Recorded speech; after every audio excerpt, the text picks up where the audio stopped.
శివ గోవింద గోవింద హరి గోవింద గోవింద.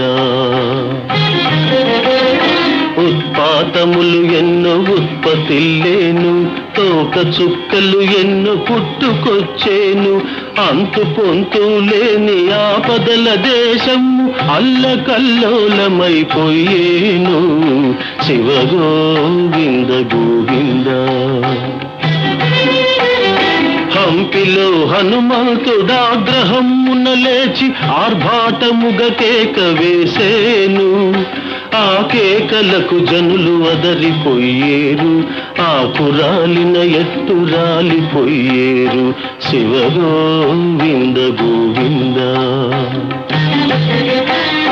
హైదరాబాదును మూసీ మహానది వరదతోటి ముంచి వేసేను,